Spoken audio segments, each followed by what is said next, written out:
A slow, deliberate piano enters as the city yawns awake. He walks alone through the fluorescent hum of a gleaming lobby, briefcase in hand, suit immaculate.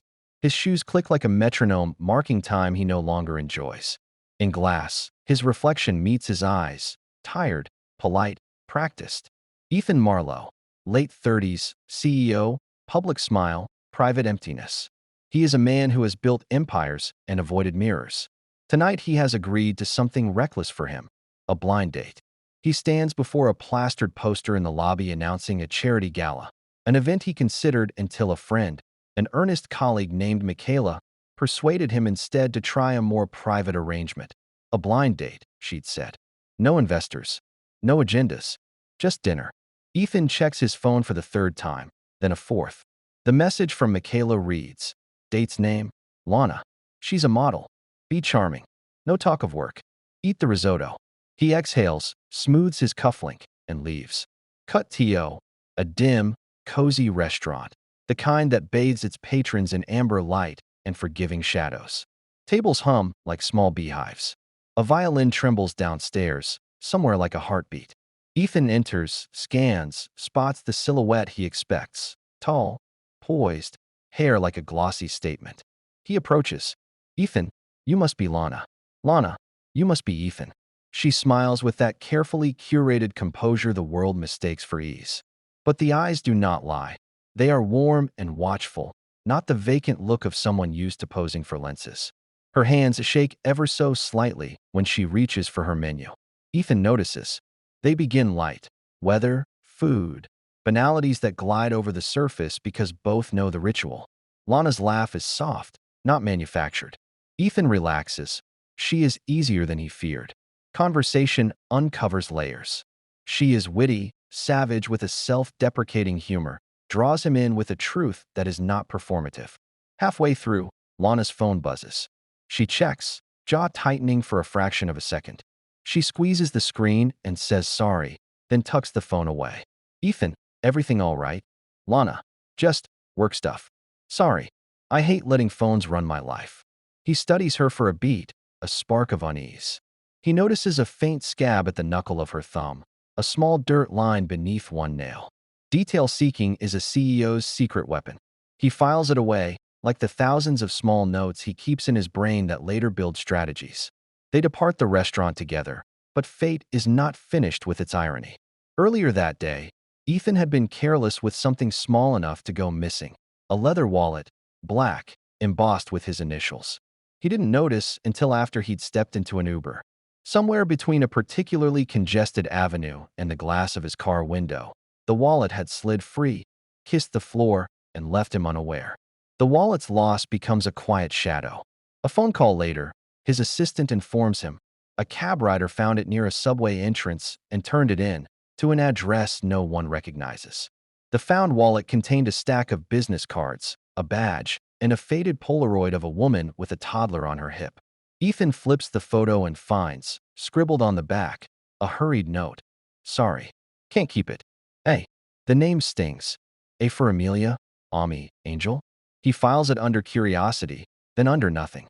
Cut to a smaller building across town, fluorescent lit, a laundry line between two windows, a baby crib visible through threadbare curtains. A woman with a mop of logically tangled hair listens to a voicemail from a desperate landlord. She's 27, not a model in the way the magazines imply, but something sturdier. Lana is her stage name. Her birth name is Amelia Mia Santos. Mia, single mother, 2 jobs, 1 stubborn kid who sleeps with imaginary armor. She owes 3 weeks of rent and has a son named Jaden, 6, who thinks Batman is an uncle. Mia's laugh in private has an edge to it, survival and stubbornness braided together. She rummages through a purse that has seen better centuries. In it, a business card. The name resonates, Ethan Marlowe.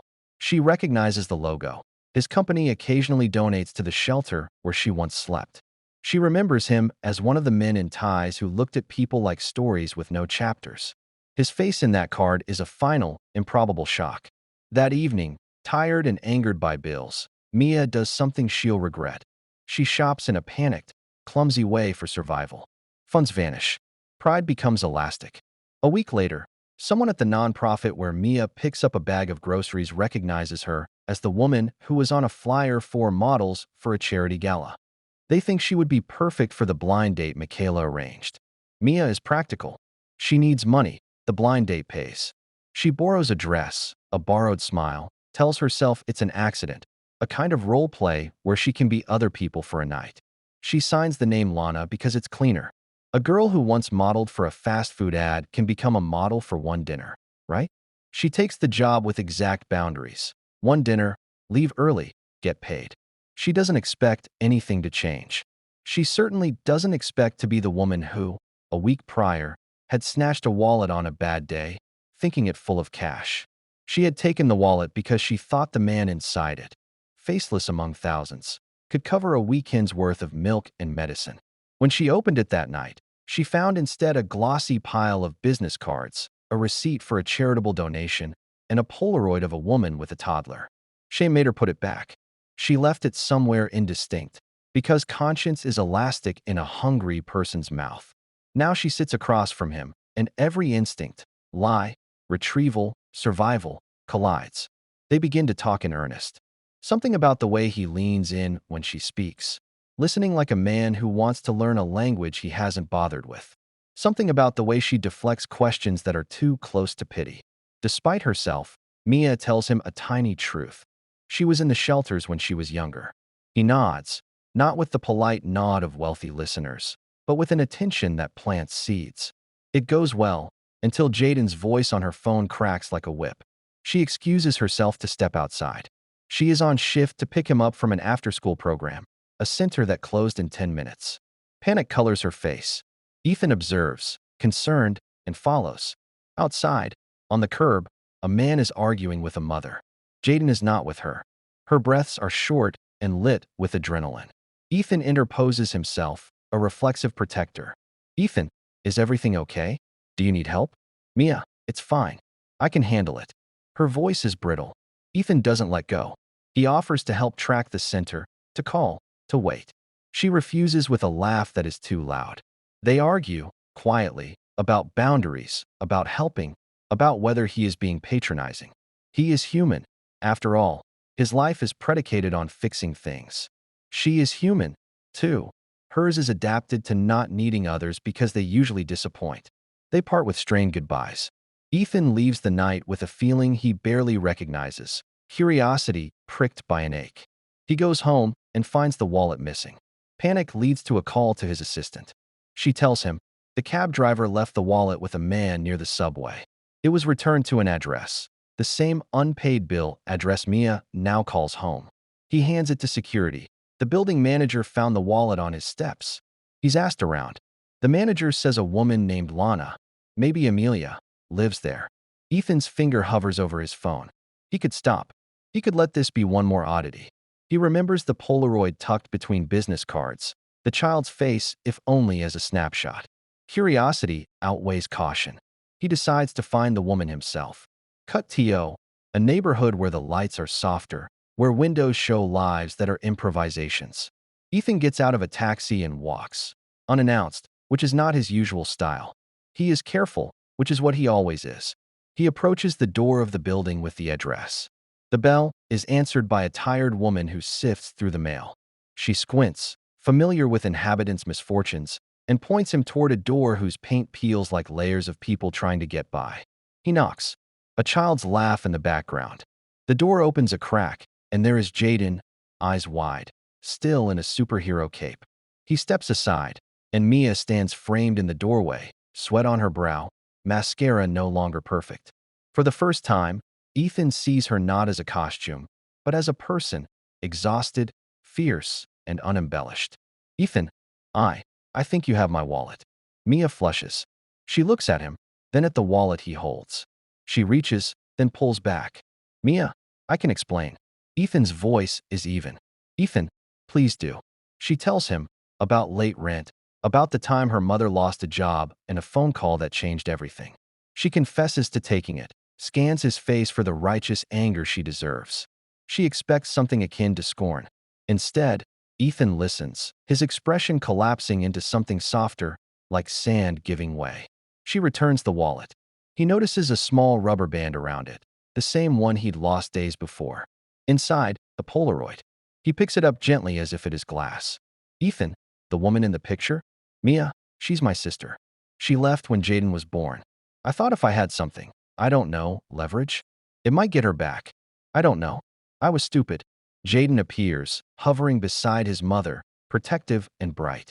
Ethan crouches to meet him at eye level. There is an instinct, warm, unreasoned, that moves him to try the simplest thing, play. Ethan, hi Jaden. That cape looks dangerous. Are you saving the neighborhood? Jaden, I'm saving my mom. Ethan, then I better be careful. Jaden smiles like a lighthouse. They invite Ethan inside. Conversation becomes an awkward camaraderie. Ethan sees the remnants of a life kept together with tape. A crib converted into a bookshelf, a chipped mug with a child's rocket doodle, a calendar with circles marking job interviews and children's plays. Mia worries over details he never would, businesses he never would, and the way she budgets milk like it is a strategic asset.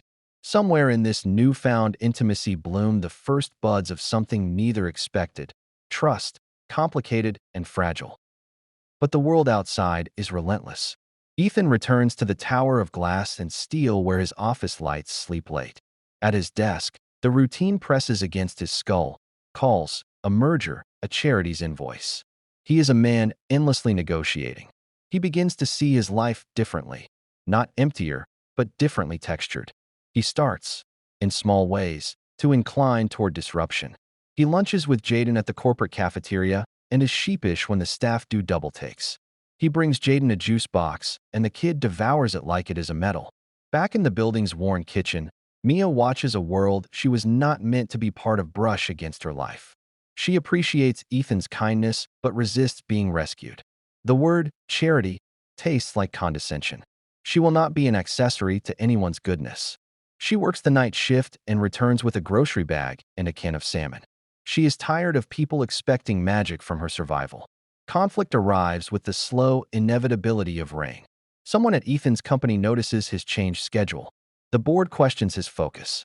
Rumors run like cheap coffee through corridors. Michaela, his friend, warns him, "Keep professional distance, Ethan. You can't let a night change negotiations." Ethan insists he won't, but he does. He sees Jaden's report card at a parent-teacher conference and realizes the school cannot afford more after-school support for kids like Jaden. He writes a check to sponsor the program, bypassing committees. He volunteers to speak at a fundraising gala and mentions, casually, stories of families he has met. The press bites. Images of him with Jaden and Mia leak, and the tabloids reconstruct a narrative he didn't consent to. They craft Dina, their version of Lana, into what they know: an object. Mia finds the articles folded beneath Jaden's cereal bowl. Her face turns then goes blank with that hard silence those who have been stared at a long time learn to wear. She isn't angry that he helped. She's angry that her life is now being offered as a spectacle.